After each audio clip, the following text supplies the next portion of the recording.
శనార్థులు మీకు ముచ్చటెరకేనా రాష్ట్రం విడిపోయి 6 నెలలు అయింది ఇయాల్టికి. మరి ఈ 6 నెలల్లో ఎన్నో మంచి మాటలు విన్నాము, ఎన్నో మంచి పనులు చూసినాము. ఇక ముందు ముందు ఇంకెన్ని చూస్తామో. సరే, ముందుగాల మనం తెచ్చిన వార్తలు చూద్దాం. అంతకంటే ముందు హెడ్లైన్స్ చూడురి. దునియాకు వాకిన కేసీఆర్ సారీల్వా ఎంబడెంబడి పట్టుకపోతున్న బయటి దేశాలోళ్ళు. ఇన్నోవాల ఇల్వ తెలుసుకున్న పోలీసోళ్ళు నడపలేక నడుమంత్రన తుంకిండ్రు.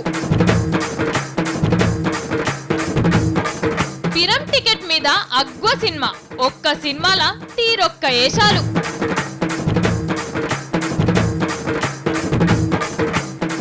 కొట్టేవాష్గాలను జుట్టు పట్టి కొట్టిన అమ్మాయిలు, హర్యానా ఆడవిల్లలకు 3 మార్క్ సలాం.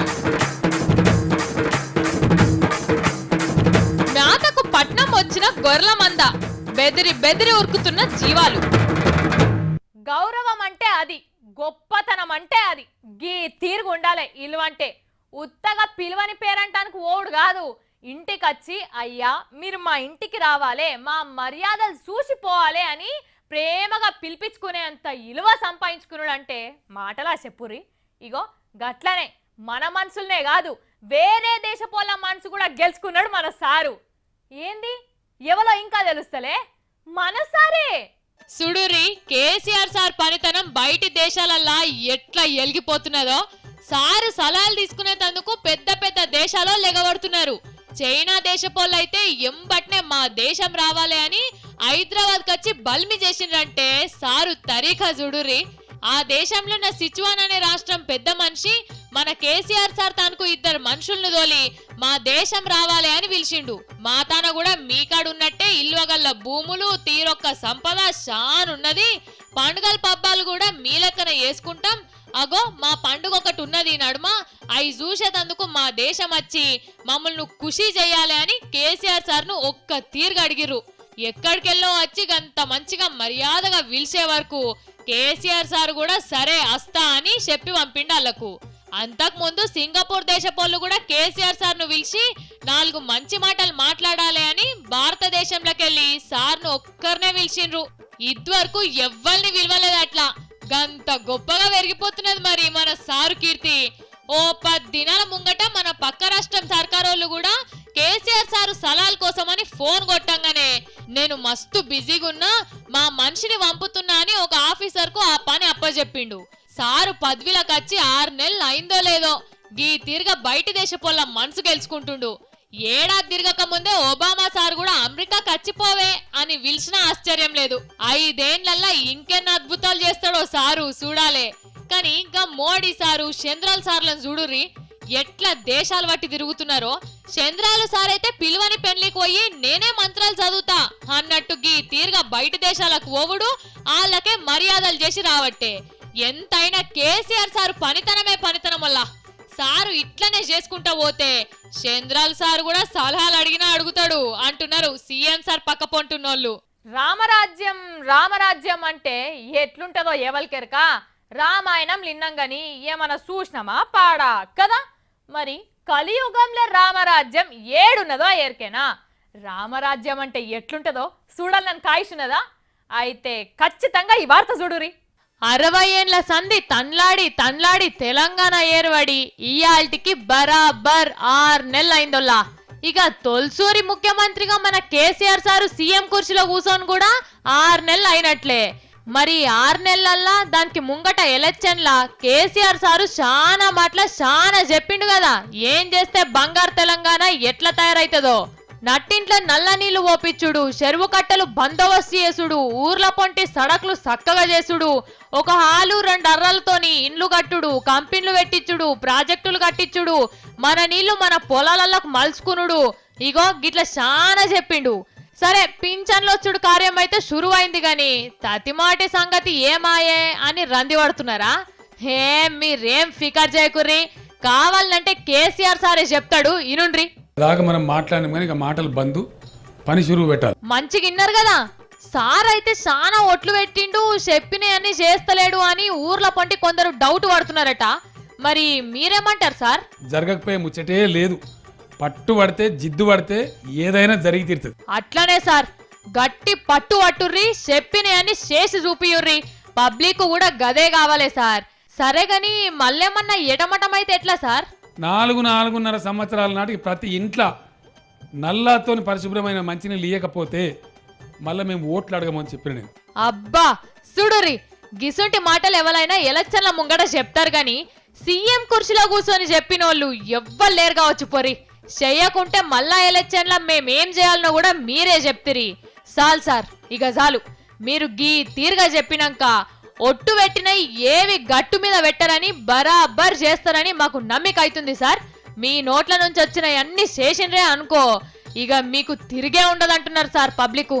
ఏ ఇంటికి ఆ పాటనే వాడాలే అని ఉత్తగానే అనలేదోల్లో పెద్దలు. ఇగో ఈ సుంటోళ్ళు ఉంటారనే అన్నారు. వాజ్పేయి సర్కార్లు ఉన్నప్పుడు అభివృద్ధి పురుష్ అన్నాడు. పెద్ద మనిషి అద్వానీ సార్ను లోక్ పురుష్ అన్నాడు. ఇప్పుడు మోడీ సార్ను మనిషి కాదు అవతార పురుషుడే అంటున్నాడు. ఎవరి గురించి చెప్తున్నానో దోయవార్తలే. ఇగో గీ వార్త చూడురి, మొత్తం ఎరకైతుంది. అదృష్టం ఉంటే చాలు, మెడల పడ్డ పాము కూడా తాడైనట్టే అయిందటుల్లా. పువ్వు గుర్తు పెద్ద మనిషి వెంకయ్య నాయుడు సార్కు. మన వెంకన్న సారు ఉత్త పుణ్యానికి ఆట ఆడదామని పోయి ఒక ఇంత పెద్ద లీడర్ అయిందట.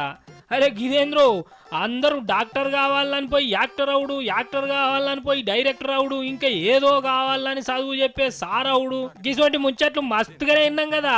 కానీ ఈ ఆట ఆవుడేంది, లీడర్ అవుడేంది అనుకుంటారా? గట్లనే అవుతారు మరి. ఇగో ఈ ముచ్చట ఆయనే చెప్పుకొచ్చిండు. విజయవాడలో వెంకన్న సారు ఈ ముచ్చట ముంగటేసిండు. చిన్నప్పుడు అన్న మంచిగా కబడ్డీ ఆడేటోడట. గిట్లా కబడ్డీ ఆడేందుకు పోయి RSS లో షరీక్ అయిందట. ఇక అటెంకేమైందో మనకు ఎరికే కదా. ఎమ్మెల్యే అయిండు, MP అయిండు, అటెంక మంత్రి కొలువులే కాదు, పువ్వు గుర్తు పార్టీకో మల్క దేశానికే పెద్దరికం చేసే కాడికి వచ్చే. అంటే చూడుర్రి, కబడ్డీ ఆటలో ప్రైజ్ కొడదామని వచ్చి సారు ఎంత ఎత్తుకెదిగిపోయిండో. అంటే గట్లే ఉంటుందిలా. ఇక అది అట్లా ఉండనీరు కానీ విజయవాడలనే ఇంకో మాట కూడా అన్నాడు సారు. గదేందో ఎరికేనా, మోడీ సార్ను జనాలంతా దేవదూత లెక్క అనుకుంటారట. అంటే ఏ జనాల దగ్గరికి పోతే ఈ ముచ్చట చెప్పిర్రో ఏందో గాని మొత్తానికి మోడీ సార్కో కొత్త పేరు ఒకటి తగిలిచ్చిండులా. అంటే గిసోంటికి పువ్వు గుర్తోళ్ళు బాగానే చేస్తారు. గప్పట్ల అద్వానీ సార్ను లోహ పురుష అని, గట్లనే వాజ్పేయిని పట్టుకొని అభివృద్ధి పురుష అని మోసిరు కదా. ఇగో ఇప్పుడు మోడీ సార్ అంత వచ్చిందిగా. ఇక వాళ్ళ లెక్కనే పెడితే ఎట్లా అనుకున్నారో ఏందో.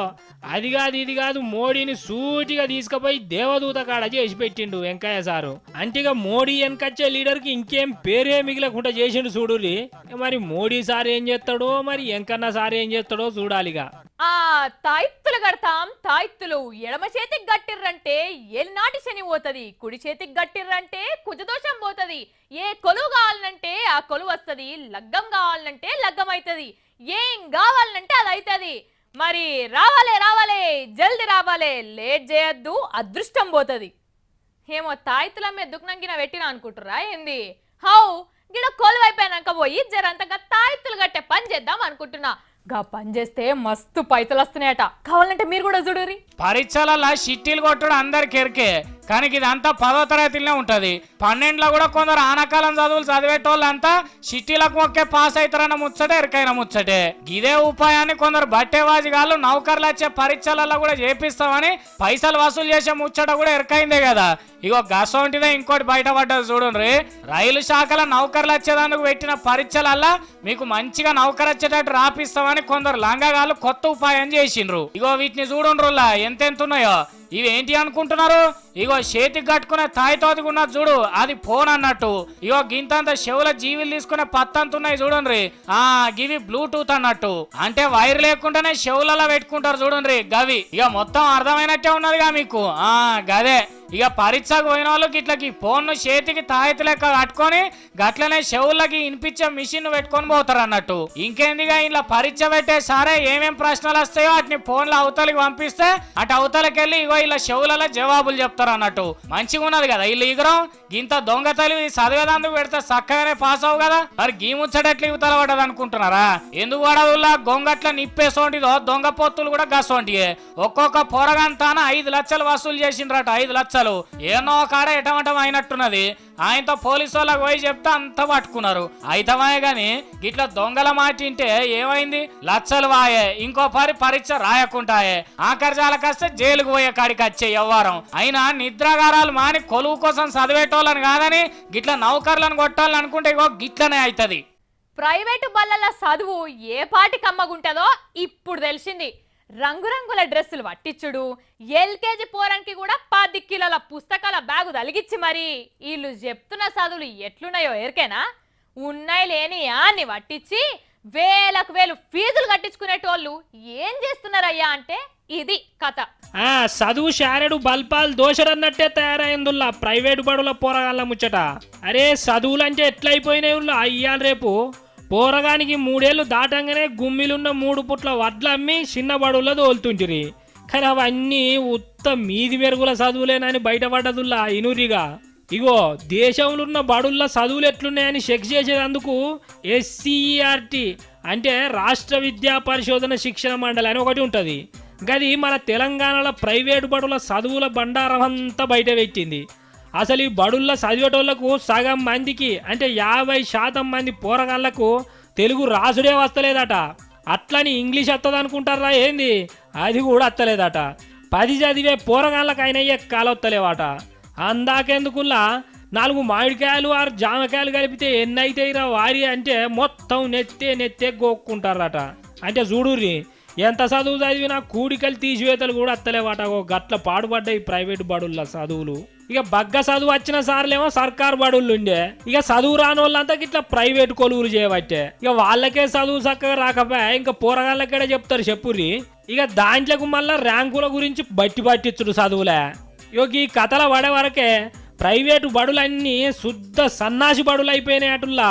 మరి సర్కారు బళ్ళన్నా మంచిగా ఉన్నాయంటే అది లేకపోయా. చక్కగా చదువు వచ్చే సార్లున్నాడ ఇంకింత ఆగంగానే ఉండే వ్యవహారం. మరి ఎందుకు గిట్ల అవుతుందో సర్కారు ఆలోచన చెయ్యాలి. లేకపోతే తెలంగాణ చదువులు అనగానే అంత తాలు చదువులు అనుకునే కాడికి వస్తుంది. మరి మొత్తానికి దాని మీద మోజే తగ్గిపోతున్నది అన్నట్టు. పొద్దుగాల లేచి లేవంగానే కన్నులకి ఊసులు కూడా తీసుకోక ముందే అదే చూసుకుంటారు. ఇక మళ్ళా రాత్రి నిద్ర పోయేదాకా సగం మందిది అదే పని. మరి ఏమైందో ఏందో తెలియదు కానీ ఈ నడుమ దాని జోలికే పోతలేరట. ఏం చెప్తుంది ఎటు కాకుండా సగం చెప్తుంది లచ్చవా అనుకుంటారు కదా. గుర్రి చూడబోయే ముందు ఆగమెందుకు. కానీ ఏమైందో ఏందో కానీ ఈ నడమ ఫేస్బుక్ అనే దాని జోలికి పోతలేరట ఎవ్వరు. అరే ఇన్ని రోజులు ఎవ్వరు చూడు ఇగో ఇప్పుడే లేచినామని పాస్ పండ్లతో ఒక ఫోటో తీసుకొని అడుక్కున్న కళ్ళద్దాలు పెట్టుకొని ఎట్లున్నదరా భయ్ అని ఒక ఫోటో పెట్టి అద్దం ముందు పౌడర్ రాసుకుంటా దూసుకుంటా ఈ అని నవ్వుకుంటా ఈలిచ్చుకుంటా ఫోటోలు పెడితే అరే మస్తున్నావురా మళ్ళీగా నువ్వు కిరాకున్నావురా రాజీ కానీ ప్రతిమోళ్ళు కామెంట్లు రాసేటోళ్ళు. ఇక ఈ తీరుగా ఫేస్బుక్ ను వాడేటోళ్ళు తమాన్ తగ్గిపోతుర్రట. దానికి బదులు ఇంకేదో వాట్సాప్, ఇన్స్టాగ్రాము, టెలిగ్రాము, స్నాప్చాట్ అని మెసేజ్లు పంపించే వాటిని బాగా వాడుతున్నారట. 16 నుంచి 19 ఏళ్ళ పోరాళ్ళందరినీ ఏమరా భయ్ ఫేస్బుక్ వాడుతున్నారా వాట్సాప్ వాడుతున్నారా అని అరుచుకుంటే నీ అలా ఫేస్బుక్ బోర్ కొట్టిందన్న అందుకే అందరం దోస్తులం కలిసి గ్రూప్ పెట్టుకొని వాట్సాప్, హైకు, టెలిగ్రాములు వాడుతున్నామని చెప్పిండ్రట. ఫోటోలు గీటోలు ఏమన్నా ఉంటే ఇంట్లోనే ఒకరికొకరం బాగా పంపించుకుంటున్నాము, అట్లనే రికార్డింగ్లు, మెసేజ్లు, షాటింగులు చేసుకుంటున్నామని అన్నారట. ఒరక్క మీరు అంతా ఫేస్బుక్లోకి ఇడుపు కాగితం ఇచ్చి ఇంకేళ్ళనో షాటింగులు చేసుకుంటే మన మోడీ సార్ ఏం కావాలి, ట్విట్టర్ లోకేశం ఏం కావాలి, అలా ఫోటోలు ఎవరు చూడాలి. మస్తున్నది సార్, అరే ఏం చేసిండ్రు సార్ అని మోసేటోళ్ళని ఏడికెళ్ళి తేవాలి. చంద్రబాబు కాంచెల్లి మోడీ సార్ దాకా చాలా మంది రాజకీయ నాయకులు ఈ ఫేస్బుక్ మీదనే ఆశలు పెట్టుకుండ్రి. అట్లనే మా ప్రతీకక్క రాత్రి 10 షోల ఫేస్బుక్ లోనే మీ ముచ్చట్లు చదివి వినిపిస్తుందాయే. ఇవన్నీ గిట్లు ఉండంగా ఇప్పుడు ఫేస్బుక్ ను వాడకపోతే ఎంత రందైతుంది వాళ్ళకు ఏంది కథ. ఇక మీరు గిట్లనే చేసుకుంటా పోతిరా అంటే ఇవన్నీ బంద్ చేసి ఫేస్బుక్ ఒక్కటే వాడాలి, మిగతా అన్ని స్విచ్ ఆఫ్ చేయాలని మోడీ సారు చట్టం తెచ్చినా తెస్తాడు కావచ్చు, జాగ్రత్త అని అంటున్నారు పబ్లిక్. మరి ఇవాళ నేను తెచ్చిన వార్తలు మళ్ళీ వచ్చేటప్పుడు ఎట్లనన్నా పట్టుకొస్తా గానీ గప్పటిదాకా చూస్తున్నాండ్రి V6.